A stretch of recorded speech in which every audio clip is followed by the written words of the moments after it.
Assalomu alaykum qadrli do'stlar, qadrli obunachilar, sizlar bilan Azizbek Olimjon. Bugungi videomizda Xudo xolasa noldan mashina minishni o'rgatishga harakat qilamiz. Mabodo kamikost bo'ladigan bo'lsa, kommentar fikrlarini yozib ketinglar, to'g'rilab ketinglar. Endi to'g'risi bizdan ham ko'ra professionalroq shopirlar bo'lishi mumkin. Bu videoni ko'rayotgan aka-ukalarimiz bo'lishi mumkin. Bizning maqsadimiz noldan o'sha birinchi sinfga boradigan aka-ukalarimizga birinchi marta mashinaga o'tirib, birinchi marta mashinani minmoqchi bo'lgan aka-ukalarimiz uchun mashinani mexanika korobkani noldan o'rgatmoqchimiz. O'sha o'zimiz bilgan o'sha qonun qoidalarini mana shu mashinani minishlikni o'rgatmoqchimiz. Xo'p, birinchi o'rinda skorostichakka keladigan bo'lsak, skorostichakka kelamiz. Mana Nexia 2 mashinamiz bu. Nexia 2 da mexanik korobka zadniy oldi tomonda bo'ladi. Damas, Nexia 3, yo'q, to'xtang. Damas, Spark, Matizda R'si mana 5 tayda oxirida bo'ladi, orqa tomonda bo'ladi. Bu nimasi? Nexia 2 da R zadniysi oldida bo'ladi. Endi zadniyga tushirish uchun splendan bosasizlar. Mana ko'taradigan ko'rinyaptimi kamida? Ko'taradiganni ko'tarasizlar, splendan bosib mana birga ursalang, mana birga oxiriga ursalang, chap tomonga zadniyga tushadi. Bag'i o'sha 1 2 3 4 5. Bag'i o'sha sekin tezlaganlaringda 1 2 3 4 qilib ketsalang bo'ladi. Mana kaltimiz eng ochiq turgan holati mana shu bo'ladi. Kaltni suqasizlar. Kaltni suqqandan keyin bitta ochsalaring, maytafonlaring bo'lsa, hozir bizda maytafon yo'q. Bag'da ko'rsat, maytafon yo'q bizda. Maytafon yonadi. Bundan keyin ikkinchisini bosadigan bo'lsalaring, bu tomon mana ko'rsatamiz. Yoq, akkumulyator hammasi ishlab turibdi degani. Bu suv datchigi, bu benzin datchigi. Suv datchigi mana hozir normada turibdi. Mana mashinadan qarab turishlaring kerak. Mashina minib ketayotganda zarin narsa, chunki agar mashina normadan tepaga o'tib ketadigan bo'lsa, qayerdadir motorda nosozlik bor. O'sha suv yaxshi aylanmayapti, suv vaqtida so'mayapti degani. Bu motor suv berishi mumkin. Ko'p shopirlar yoshroq haligi endi o'rganayotgan shopirlarga bu narsa zaril, ehtiyot bo'lamiz. Mana shu o'tadigan normadan o'tib ketmasligi kerak. Agar balandga o'tib ketadigan bo'lsa, dash ketadigan bo'lsangiz, motoringiz sug berishi mumkin. Motoringizda qanaqadir kamida 5-600 dollarlik xarajat chiqib qolishi mumkin. Kamida 1-200 dollar bo'lmasa, agar polni kapitalniy remontga kirib oladigan bo'lsa, agar motor ko'p rasxod qilishi mumkin. O'sha 5-600 dollar ketib qoladi. Endi mashinaning katta kichikligiga qarab, misol Nexia 2 da 400-500 dollar pul ketadi motorni to'g'rilattirish uchun. Endi bundan keyin mana xalasga qilamiz mashinani. Splenani ko'rsatamiz. Splena mana qaranglar. Splena chap oyoqda bosiladi. Splena chap oyoqda bosib, skorga urasizlar. Tormoz o'ng oyoqda bosiladi, gaz o'ng oyoqda bosiladi. Bu mexanika korobka. Nexia 2, Matiz, Spark, mana shu mexanika mashinada hammasida mana shu 3 ta bosadigan bo'ladi. Splena, tormoz, gaz. Hammasida bir xil bo'ladi. Skorost datchigimiz bu.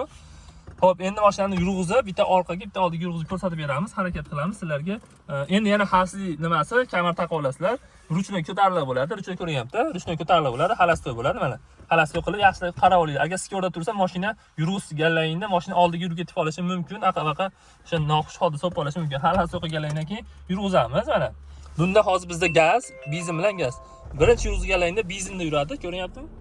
Benzinda yuradi, gazni 1-2 martadan sal qattiqroq bosib olsalaring, gazga o'tib oldi. Mana endi mana оборотimiz 1 bo'ladi. Mana bir оборотda mashina o'zi texotda turgan bo'ladi. Endi buni ruchnoy tushiramiz. Ruchnoy tushirib turib, ko'ryapti, hammasi yaxshi. Mana endi haligi joyga ko'rsatamiz. Yondan kamerani yondan ko'rsatamiz.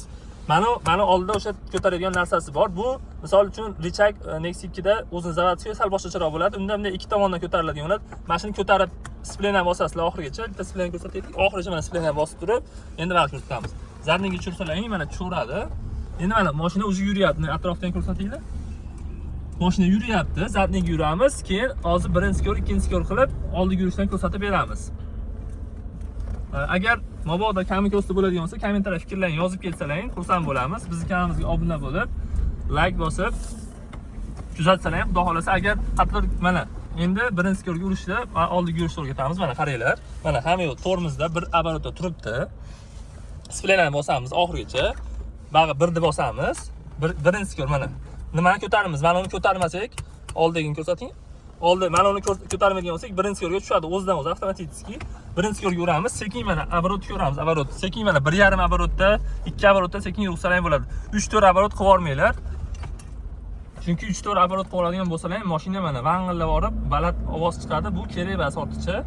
Faqat uni o'sha misol 5-10 marta praktika qilsalaring, praktika qilganlaringda o'sha sekin oyoqlaring moslashib oladi. Endi oyoqni ko'rsatamiz. Splenani bosamiz.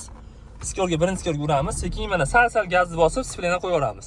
Mana aslannoy yangi novichoklarning xatosi birinchi skorga uradi, splena bosadi, birinchi skorga uradi, sразу bunday qilib haligi gazni sirazi ko'p bosib yuboradi, splenamda oyoqni sirazi oladi, o'shani hisobiga mashina o'chib qoladi. Men o'zim ham bir 15 yilmikan 20 yil oldin o'sha endi mashina minishni o'rganayotganimda kichkinaligimda dadam o'rgatardilar.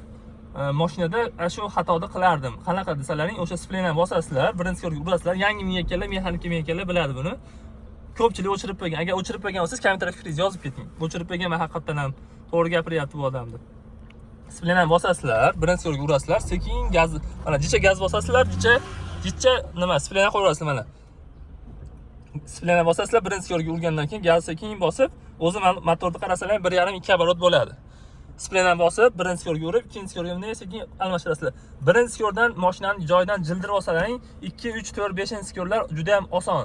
Mana hozir ko'rasizlar, chunki nimaga desalaring, ikkinchi yo'lga, birinchi yo'lga urganingizda 10-20 ga chiqib oladi. O'sha mashina sal tezlab oladi. Joyidan jilib olgandan keyin ikkinchi yo'lga olsangiz, mashina o'chib qolmaydi. Ikkinchi yo'l, uchinchi yo'ldan mashina o'chib qolmaydi. Endi yaxshilab ko'ringlar, qaranglar. Kamiko'z bo'lsa aytib ketasizlar. Oz birinchi yo'l, ikkinchi yo'l, uchinchi yo'l qilib, jicha yurib beramiz. 1 kilometr, 2 kilometr yurib beramiz. Ko'rib olasizlar. Mana splenam bosamiz. Mana splenam bosamiz, ko'ringlar yaxshilab. Splenam bosamiz, birinchi yo'lga uramiz va ketdik mana. O'sha mashina yurdi. Yomg'ir yog'sa mabodo bu yerda mana bitta ko'tarsalang artib beradi. Mana ikkinchi yo'l, o'sha ikkinchi yo'lda mashina umuman o'chmaydi. Ikkinchi yo'lda mana 20, 30, 40 qilib tezlikka chiqsalang bo'ladi. Uchinchi yo'l o'sha mashinani mana yaqinroq olib kelamiz kameram. 2 oborotdan o'tkazib yubormasalaring, xarajati ham ko'p bo'lmaydi, plus tomonlari motor qiynalmaydi, yaxshi maza qilib ishlaydi. Necha minut bo'ldi endi? 6 minut bo'ldi. Xo'p. Yana 2 minut gapirishimiz kerak. Nimaga deganda YouTube algoritmlari 8 minutlik video qiladigan bo'lsak, mana pavrot yoqasizlar, o'ngga burilsalang, chapga burilsalang, pavrot yoqasizlar. Yana o'sha birinchi, ikkinchi yo'l qilib ketaverasizlar. Hop, 6 minut bo'lib videomiz. 8 minut qilishimiz kerak. YouTube algoritmlari 8 minutlik video bo'ladigan bo'lsa, mana yana pavrot yoqib, o'ngga yurib ma'lumot ko'rsating yaxshilab. Tezliklarga qarab skorni almashtirasizlar. Mana shu oboroti 2 bo'lish kerak. 2 dan o'tib ketib qolsa xarajati ko'payadi mashinani. Motor qiynaladi, kuchlanib ishlaydi o'zi. To'g'ri, kimdir aytishi mumkin. Bu narsani 3 oborot qilib, 4 oborot qilib qiynasa ham bo'ladi deyish mumkin. Qanchalik mashinani qiynaganingiz sari umri qisqaraveradi. Misol uchun, yoshi katta odamga yelkasiga 50 kilo yuk bersangiz, qiynalib kuchlanib olib ketadi. Yoshroq 18, 20 yosh, 25 yosh kuchga to'lgan baquvvat odamga 50 kilo yuk bersangiz, misol qanchadir muddatga, qanchadir masofaga olib borishi mumkin qiynalmasdan. O'shani singari mashinani ham qanchalik qiynamasdan ehtiyot qilib, qarab, vaqtida yog'ini, hamma yo'g'ini qarab, akkumulyatorlarni qarab yursangiz, o'shanchalik sizni xizmatingizni qilaveradi. Mana, primerni o'sha 5-600 metrga aylanib keldik. Menimcha to'liq ma'lumot berdik deb o'ylaymiz. Mabodo kamiko'z bo'lsa, keyingi videoda harakat qilamiz sizlar uchun o'sha to'g'rilashligiga yana ham batafsilroq ma'lumot berishga harakat qilamiz. Kamtar fikrlarni yozib ketinglar, tanjonlaringiz sog' bo'lsin. Keyingi videoda ko'rishguncha sog' bo'linglar. Pastda nomer yozib beramiz. Mabodo pravaga o'qimoqchi bo'lsalaring, Farg'ona, Marg'ilonda aka-ukalarimiz bo'lishadigan bo'lsa, pastga nomer yozib beramiz. Aloqa qilsalaring, sizlarni o'sha joylab pravaga o'qitib, dohil chiroq ishlarni bitkazib berishadi. Sog' bo'linglar.